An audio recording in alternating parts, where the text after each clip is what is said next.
আবে সব সময় চোখ কান খোলা রাখবেন। কিছু ইন্দুরের জন্ম হয়ে গেছে গামিয়া, নিজেরাই খাও যায় গাও বানাইয়া মলম নিবার যায়, আবার বিচিল্লায় আমারে খাও যায় গাও বানাইয়া দিচ্ছে। তার মানে ওরা নিজেরাই কেউ মাজার ভাঙ্গার চেষ্টা করতেছে, কেউ বিভিন্ন ধরনের বিভিন্ন কার্যকলাপে লিপ্ত হয়েছে, আবার দোষ আমগো দিবার চাইতেছে। আমরা কিন্তু এগুলো খুব ভালো করে বুঝি। ক্যাটা শাক দিয়া মাছ ডাকবার চাও, ওই দিন গেছে গা, কথা বলেন ঠিক কিনা? তবে পাশাপাশি এটাও বলবো, মাজার ভাঙ্গার মাধ্যমে কখনো সফলতা নাই। মাথায় আমাদের এই বাংলাদেশে এখন আমাদের যে নতুন সূর্য উদিত হয়েছে, এই সূর্যের সাথে আমরা আমাদের আকাবির আসলাফ বুজুর্গদের রেখে যাওয়া যে আমানত, এই আমানত যেন খেয়ানত না হয় নিজের পক্ষ হইতে, এবং কোন পরাশক্তি, কোন রাষ্ট্রীয় শক্তি, কোন ব্যক্তি, কোন গোষ্ঠী এই আমানত যেন খেয়ানত না করতে পারে। এজন্য সব সময় আমাদের অচেতনতা দূর করে সচেতন থাকতে হবে। আর সেই সচেতন থাকার লক্ষ্যেই বক্ষে আমার শেখ ও মুর্শিদ শেখুল ইসলাম আহমদ শফি রহমতুল্লাহি আলাইহির মোহাব্বত ভালোবাসা নিয়ে একটি কথা আমি এভাবেই বলছি। জাতীয় সিরাত মাহফিল, এই সিরাত মাহফিল থেকে সিরাত কমিটিকে সাথে নিয়ে বুজুর্গ ওলামায়ে কেরামদের নির্দেশে একটি কথাই বলতে চাই, যার জীবনে, যার আদর্শে আমার আপনার উত্তম আদর্শ রয়েছে, সেই বিশ্বনবী মুহাম্মদ সাল্লাল্লাহু আলাইহি সাল্লাম, সেই বিশ্ব নেতাকে আমরা অবশ্যই মানি, অবশ্যই মানব। পাশাপাশি সেই নবী, বিশ্ব নবী, শেষ নবী, ওই নবীর পরে আর কোন নবী আসবে না, নবী হয়ে আসবে না। যদিও আসে, আখিরি জামানার নবীর উম্মত হয়ে আসবে। এই বিল, এই কথা, এই বক্তব্য মধুপুর পীর সাহেবের, এই বক্তব্য আকাবির আসলাফ বুজুর্গ উলামায়ে কেরামদের, এই বক্তব্য কায়েদে মিল্লাত জুনায়েদ বাবু নগরী রহমাতুল্লাহি আলাইহি সহ অসংখ্য উলামায়ে কেরামের, এবং সেই লক্ষ্যেই জাতীয় সিরাত কমিটি গঠন, এবং সেই সুবাদেই জাতীয় সিরাত মাহফিল আজকে উন্মোচন। এই মাহফিল থেকে স্পষ্ট করে বলতে চাই, এখনো যারা কাদিয়ানীদের দোসর, যারা খতমে নবুয়তের গায়ে কলঙ্ক লাগাতে চায়, তাদের কালো হাত আমাদের ঐক্যবদ্ধভাবে এক হয়ে অনৈক্য দূর করে ঐক্য হয় তাদের কালো হাত ভেঙে দিতে হবে।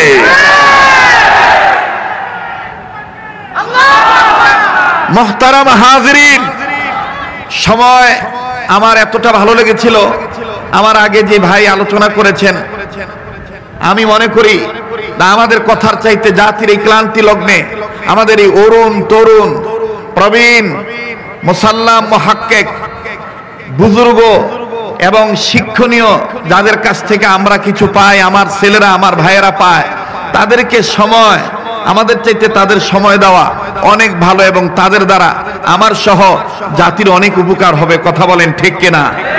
তো আমি শুধুমাত্র আমি আপনাদের সামনে বসেছি বড়দের নির্দেশ পালন করার জন্য। আমরা আদর্শ মানব বিশ্বনবী মুহাম্মদ সাল্লাল্লাহু আলাইহি সাল্লামের।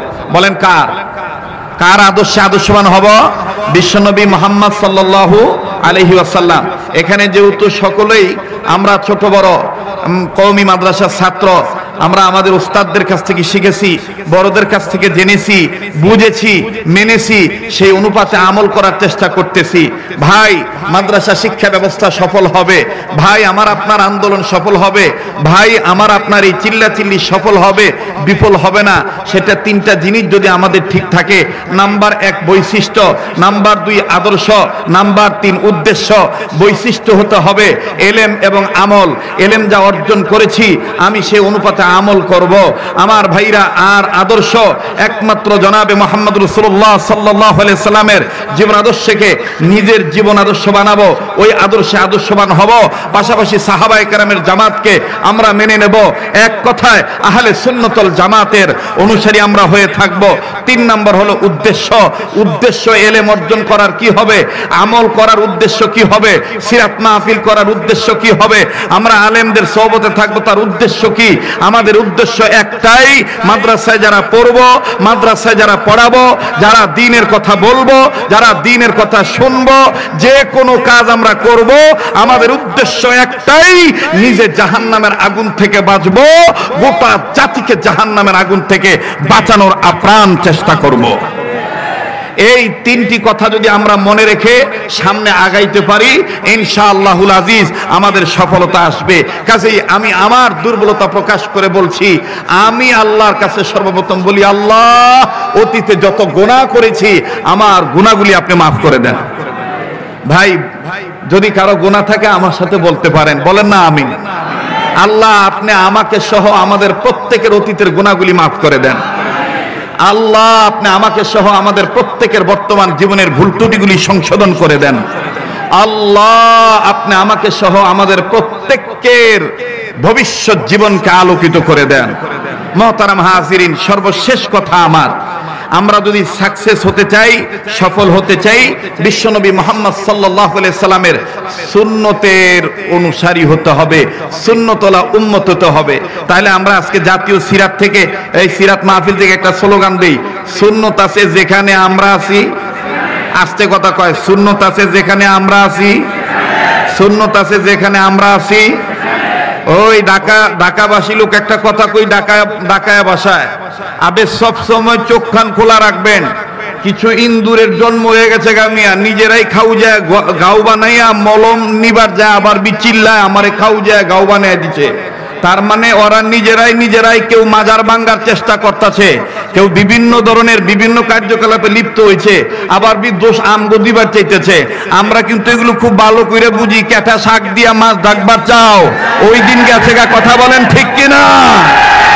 তবে পাশাপাশি এটাও বলবো, মাজার ভাঙ্গার মাধ্যমে কখনো সফলতা নাই। মাথায় যদি উকুন হয়, মাথা কাটটা ফালাইলে উকুন সারানো যাবে না। মামার বন্ধুগণ, উকুন সাফ করার ব্যবস্থা করতে হবে।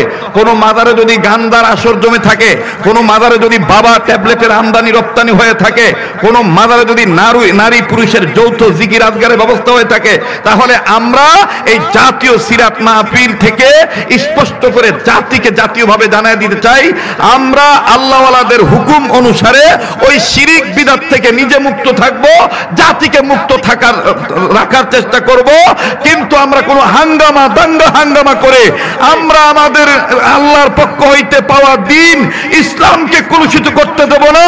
আর এই সুযোগ কাজে লাগিয়ে রামবাম, চ্যাটার্জি, মুখার্জি, গঙ্গোপাধ্যায়, চট্টোপাধ্যায়, দাশগুপ্ত, লেন সেন, এরা যে ধরনের চক্রান্ত করতে চাইবে, এই চক্রান্ত এই সোনার বাংলায়, সবুজ বাংলায় আর হতে দেওয়া হবে না, আর হতে দেওয়া হবে না।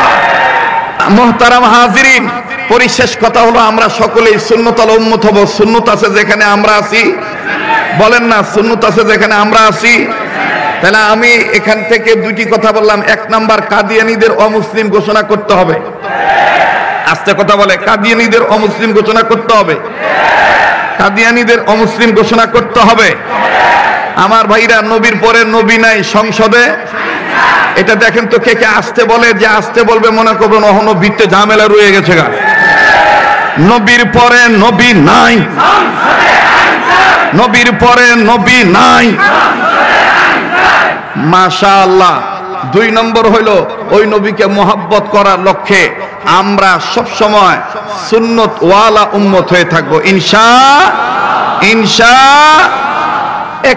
একটি আমল যার সাথে দেখা হবে, শুরুতে আমরা স্পষ্ট করে সালাম দিব, আসসালামু আলাইকুম, বলেন না? পারবো তো ইনশাআল্লাহ? পারবো তো ইনশাআল্লাহ?